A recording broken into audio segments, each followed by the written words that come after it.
Mother Teresa की जिंदगी के कुछ ऐसे पहलू जिनके कारण कुछ लोग उन्हें नर्क का फरिश्ता भी कहते हैं। दुनिया में शायद ही कोई ऐसा हो जो मदर टेरेसा का नाम न जानता हो। बच्चों को स्कूल से ही इनके बारे में पढ़ाया जाता है और कहा जाता है कि वे गरीब, कमजोर, बीमार और अनाथ लोगों की मदद करने के लिए हमेशा तैयार रहती थी। तो कितना सच है इन दावों में? कहीं ये छुपा हुआ वो मुखौटा तो नहीं जो उनकी मौत के बाद भी आज तक, इतने सालों बाद भी उतर नहीं पाया है? नमस्कार साथियों, मैं हूं आपका होस्ट रजत सिंह और स्वागत करता हूं आप सभी का आपके अपने चैनल शोर में। मदर टेरेसा का जन्म 26 अगस्त 1910 में मैसेडोनिया में हुआ। तब इनका नाम एग्नेस था। जब इनके पिता की मृत्यु हुई तब वे मात्र 8 साल की थी। इसके बाद वही हुआ जो होना सबसे आसान था। उस 8 साल की बच्ची ने चर्च में शरण ली और एक बेसहारा लड़की को सहारा मिला कैथोलिक चर्च का। चर्च की गाइडेंस में महज 18 साल की उम्र में उन्होंने नन बनने का फैसला किया। 18 साल की उम्र में ही कैथोलिक सिस्टर्स ऑफ लोरेटो को ज्वाइन करने के लिए वे आयरलैंड की राजधानी डबलिन आ गईं। यहीं पर उनका नाम टेरेसा पड़ा। कैथोलिक सिस्टर्स ऑफ लोरेटो शिक्षा के क्षेत्र में काम करने वाला एक कैथोलिक संगठन है। इसके दुनिया भर में करीब 150 स्कूल मौजूद हैं।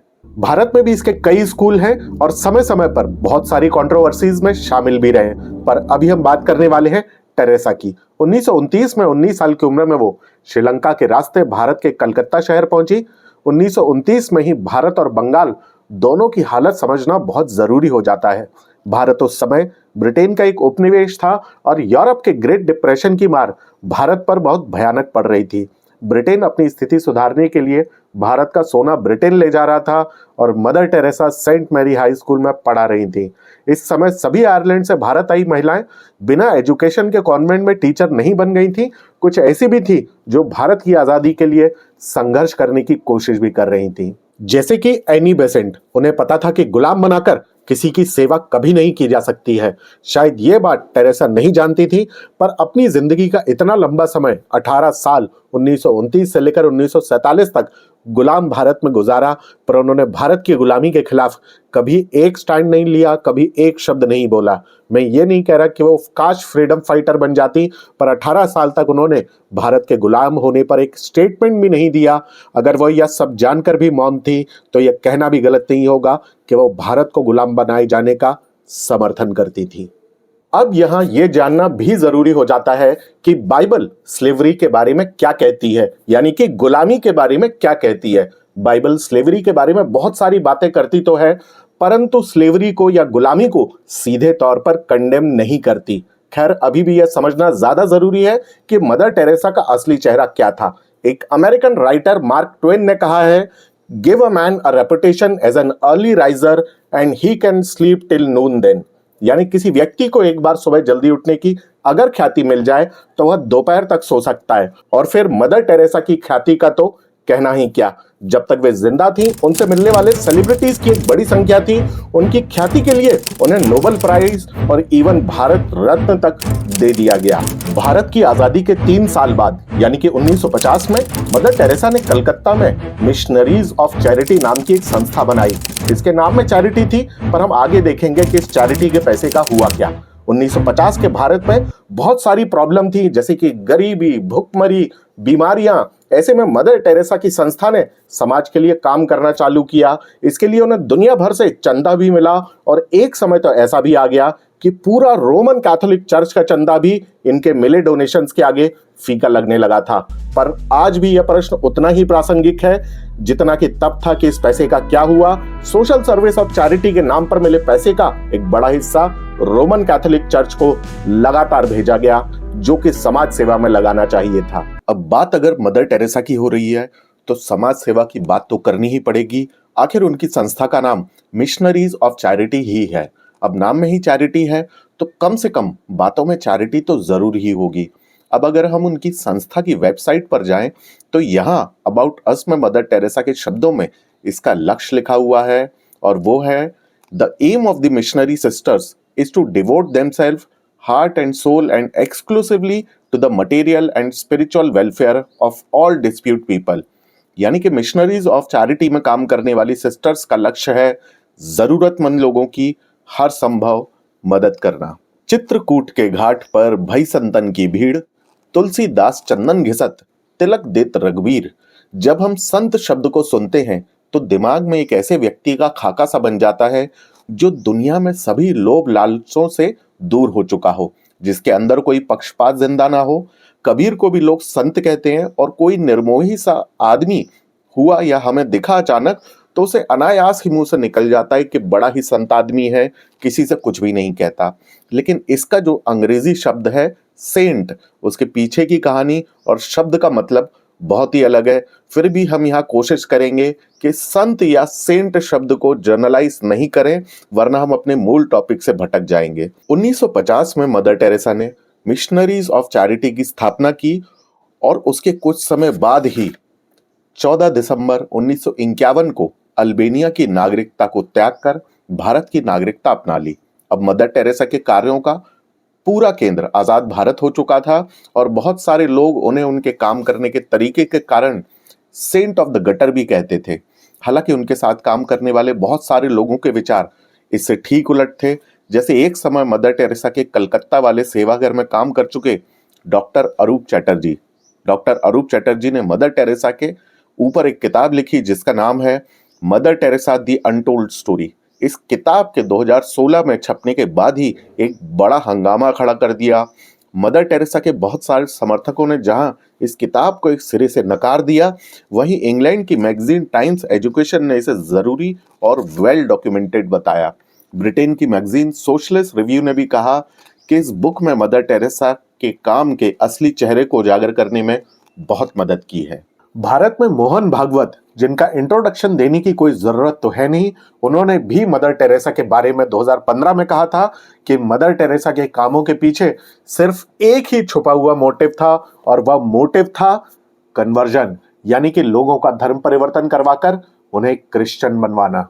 आरएसएस प्रमुख मोहन भागवत ने मदर टेरेसा को लेकर दिया आपत्तिजनक बयान। कहा, मदर टेरेसा का गरीबों की सेवा करने के पीछे मुख्य उद्देश्य गरीब लोगों को ईसाई धर्म में परिवर्तित कराना था। मदर टेरेसा पर दिए गए संघ प्रमुख के एक बयान से विवाद पैदा हो गया है। हालांकि उनके बयान पर कई तरह की प्रतिक्रियाएं आईं, पर भारतीय मीडिया का कोई भी घड़ा ऐसा नहीं था जिसने इसके मूल में जाकर इसे समझने की कभी कोशिश भी की हो, और वह भी तब जब यह पहली बार नहीं था कि मदर टेरेसा की संस्था पर धर्म परिवर्तन के या कन्वर्जन के इल्जाम लग रहे थे।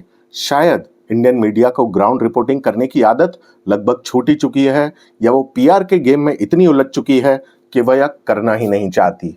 मिशनरीज ऑफ चैरिटी में काम कर चुके डॉक्टर अरूप चैटर्जी ने मदर टेरेसा के कामों का क्रिटिकल वैल्यूएशन करते हुए एक किताब भी लिखी। यह किताब मदर टेरेसा की संस्था में काम कर चुके लोगों के साथ किए इंटरव्यूज का आधार बनाकर लिखी गई है। इस किताब के अनुसार मदर टेरेसा ने समाज सेवा के अपने कामों को बढ़ा चढ़ाकर दिखाया है। डॉक्टर अनूप चैटर्जी ने यह भी कहा है कि मदर टेरेसा की संस्था के पास बहुत सारी एम्बुलेंसेज होती थी, परंतु इनका उपयोग पेशेंट्स को लाने ले जाने की जगह नन्स को इधर उधर लाने ले जाने में किया जाता था। डॉक्टर अरूप चैटर्जी अपनी किताब में यह भी लिखते हैं कि मदर टेरेसा की संस्था दावा करती है कि वह डेली हजारों लोगों को खाना खिलाती थी, जबकि संस्था के पास मात्र 2-3 किचन ही मौजूद थे जो ज्यादा से ज्यादा 300 लोगों का खाना ही बना सकते थे। She helped one person, she would talk about it 1,000 times and people thought that she was probably helping 1 million. Her soup kitchens fed probably 25 people 3 times a week. एक टीवी शो में दिए इंटरव्यू में भी doctor अरूप चैटर्जी बहुत सारी बातें कहते हैं, जैसे कि संस्था में पेशेंट्स के साथ ऐसा व्यवहार किया जाता था जैसे कि वो किसी जेल में बंद कोई कैदी है। वहां पेशेंट्स का ठीक तरह से इलाज भी नहीं किया जाता था।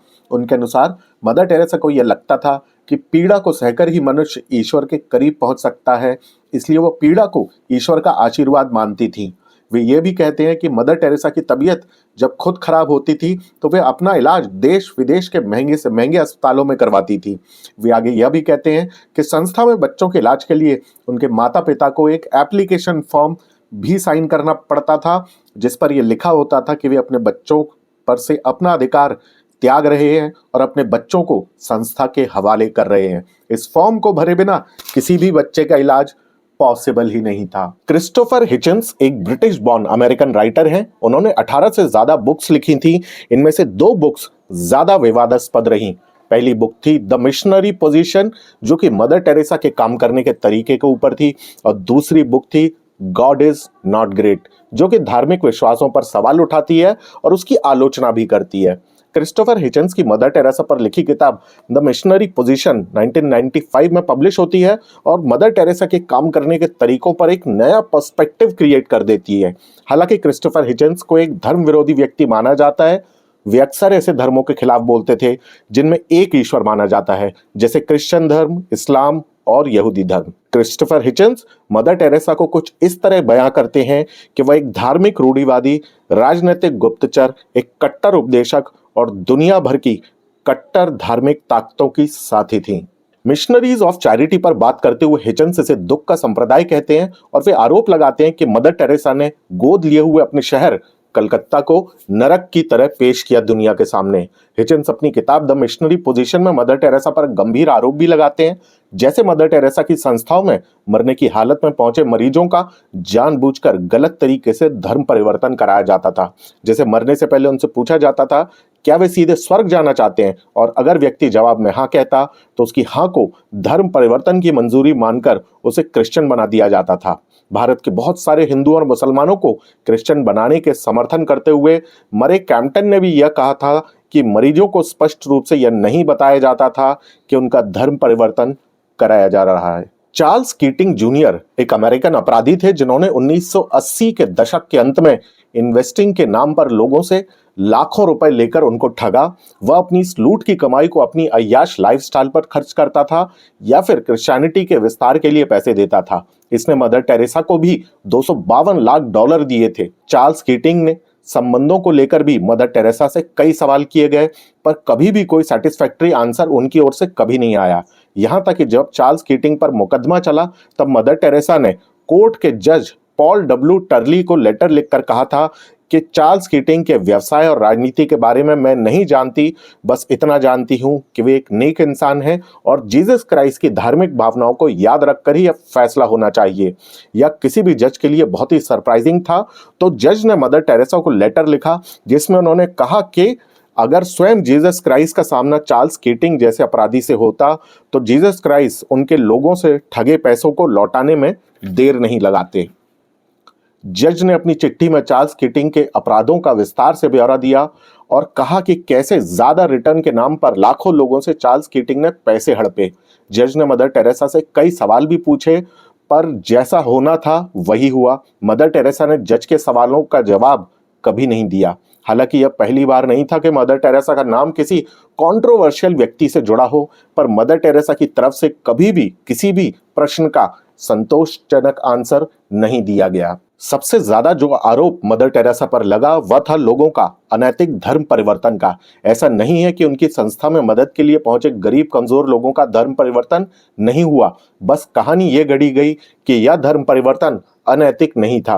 वही ईसाई बनकर के आ जाता है तो उसको आप फादर और मदर कह करके, कभी वो मदर टेरेसा के नाम पर भारत का ईसाईकरण करने की साजिश करती है। मुझे तो बस इतना जानना है आप लोगों से कि अगर किसी गरीब और कमजोर को खाना या दवा चाहिए तो खाना और दवा देकर भी सेवा की जा सकती थी। दवा और खाने के साथ साथ उस गरीब की थाली में धर्म को परोसने की तो जरूरत थी ही नहीं। और जहां तक बात है जीसस क्राइस्ट के नाम पर क्रिश्चियन बनाने की या धर्म परिवर्तन करने की, जीसस क्राइस्ट स्वयं ही क्रिश्चियन नहीं थे और ना ही उन्होंने किसी को भी कभी क्रिश्चियन बनाया। जीसस क्राइस्ट का जन्म एक ज्यू यानी यहूदी परिवार में हुआ था और आजीवन वे स्वयं यहूदी ही रहे। मदर टेरेसा एक कट्टर कैथोलिक क्रिश्चियन थी और उन्हें जब 1979 में नोबेल पीस प्राइज मिला तब उन्होंने कहा था कि abortion is the greatest destroyer of peace. To me, the nations who have legalized abortion, they are the poorest nation. And I feel one thing I want to share with you all.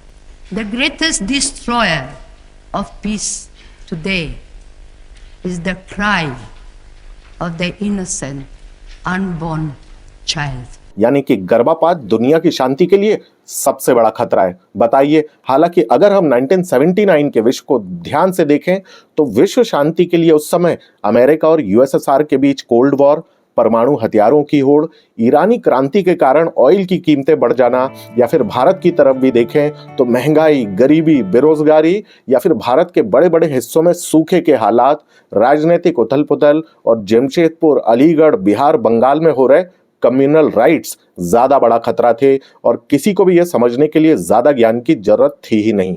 हालांकि अगर आपको यह लग रहा है कि वह political मुद्दों पर नहीं बोलती थी तो यह सच नहीं है। 1975 में इंदिरा गांधी ने जब भारत में इमरजेंसी लगाई तब मदर टेरेसा ने उसका समर्थन किया था। उन्होंने इमरजेंसी का समर्थन करते हुए कहा था कि लोग इससे खुश हैं और उनके पास ज्यादा रोजगार हैं और हड़तालें भी कम हो रही हैं। हालांकि उनके इस बयान के बाद भारत और भारत के बाहर बहुत आलोचना हुई थी और रोमन कैथोलिक चर्च से जुड़ी मीडिया ने भी अपनी नाराजगी जताई थी। तो अब हम ये भी बात कर लेते हैं कि 1979 में मदर टेरेसा को नोबेल पीस प्राइज कैसे मिला।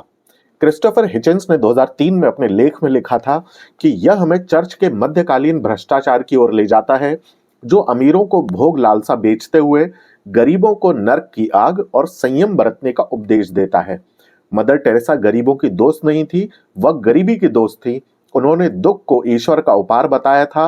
उन्होंने अपना जीवन गरीबी के एकमात्र ज्ञात इलाज का विरोध करते हुए बिताया, जो कि एबॉर्शन था। वे महिलाओं के सशक्तिकरण और अनिवार्य प्रजनन के पशु समान संस्करण से उनकी मुक्ति का एकमात्र साधन है।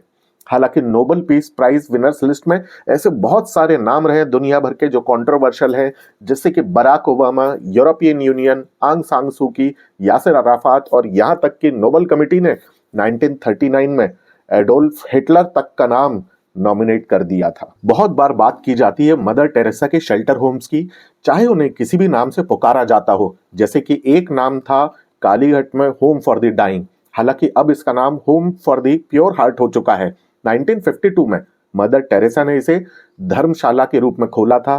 पहले यहाँ पर काली माँ का एक मंदिर हुआ करता था। 1994 में रॉबिन फॉक्स, जो कि एक ब्रिटिश जर्नलिस्ट थे, वे यहाँ आए थे। रॉबिन फॉक्स ने कहा कि यहाँ की स्थिति बहुत भयानक थी, डॉक्टर्स की कमी थी और सिस्टर्स और वॉलंटियर्स को बिना किसी मेडिकल ट्रेनिंग के पेशेंट्स को संभालने की जिम्मेदारी दे दी गई थी। इस धर्मशाला में दवाइयों की भी कमी थी। फॉक्स ये भी कहते हैं कि वहां पर साफ सफाई नहीं थी और सिस्टर्स पेशेंट्स को दर्द को स्पिरिचुअली यानी आध्यात्मिक रूप से ठीक करने की कोशिश कर रही थी। मैरी लॉडेन वहां एक वॉलंटियर थी। उन्होंने देखा कि वहां पर एक ही सिरिंज को बार बार पेशेंट्स पर यूज किया जाता है और उन्हें स्टरलाइल भी नहीं करते हैं। They're not being given a great deal of medical care. They're not being given painkillers really beyond aspirin and maybe if you're lucky some Brufen. Needles they used and reused over and over and over, and you would see some of the nuns rinsing needles under the cold water. शायद आपको ये सब सुन के लग रहा होगा कि mother Teresa के पास पैसे की शायद कमी थी। ऐसा बिल्कुल भी नहीं है। इटालियन जर्नलिस्ट गियोनलिकी नुजी लिखते हैं कि मदर टेरेसा के पास इतना पैसा था कि अगर वो सारा पैसा वेटिकन बैंक से निकाल लेती तो वेटिकन बैंक ही खाली हो जाता एक समय। कुछ लोग ये भी कहते हैं कि मदर टेरेसा को ऐसा लगता था कि कमजोर और बीमार गरीब लोगों के लिए सबसे जरूरी चीज पैसा नहीं, प्यार और रिस्पेक्ट है। पर यह भी सच है कि इन्हीं कमजोर और बीमार लोगों के नाम पर वे दुनिया भर से पैसा मांगती थी। उनका कहना था कि इतना डोनेशन दो कि तुम्हें दर्द होने लगे। इन बीमार और कमजोर लोगों की सेवा करने के लिए न उन्हें डॉक्टर्स चाहिए थे न ही नर्सेज, उन्हें सिर्फ वॉलंटियर्स चाहिए थे, क्योंकि डॉक्टर्स और नर्सेज अगर हायर किए जाते तो उन्हें पैसा देना पड़ता। तो ये सारा डोनेशन जा कहाँ रहा था? ये डोनेशन का ज्यादातर हिस्सा वेटिकन जा रहा था, क्योंकि वेटिकन को भी प्यार और रिस्पेक्ट नहीं, पैसा चाहिए था। आखिरकार वेटिकन ने भी 2016 में मदर टेरेसा को संत का दर्जा दे ही दिया। 2016 में रोमन कैथोलिक चर्च के पोप फ्रांसिस ने मदर टेरेसा से जुड़े 2 चमत्कारों को मान्यता दे दी ताकि उन्हें सेंट का दर्जा दिया जा सके। हालांकि उन दोनों चमत्कारों पर बहुत से सवालिया निशान आज भी उठाए जाते हैं। जैसे ये 2 चमत्कार मदर टेरेसा को सेंट बनाए जाने के लिए जरूरी थे, इसलिए पोप ने इन दोनों चमत्कारों को बिना प्रूफ के ही मान्यता दे दी। यहाँ एक बात और सच है कि 2016 में सेंट की उपाधि मिलने के बाद आज तक मदर टेरेसा ने कोई चमत्कार नहीं किया है। चलिए अब हम इसे यहीं खत्म करते हैं, पर हमें यह भी समझना चाहिए कि हमारे सोचने की दिशा कौन तय करेगा। अगर अगली बार वेटिकन नहीं होगा तो कोई और होगा, और अगर हमने किसी को यह परमिशन दी कि हमारे इमोशंस का फायदा उठाकर हमें सिर्फ सिक्के का एक ही पहलू दिखाए, तो हमें दुनिया कभी पूरी नहीं दिख पाएगी। इसलिए हमारा प्रश्न पूछना बहुत जरूरी है।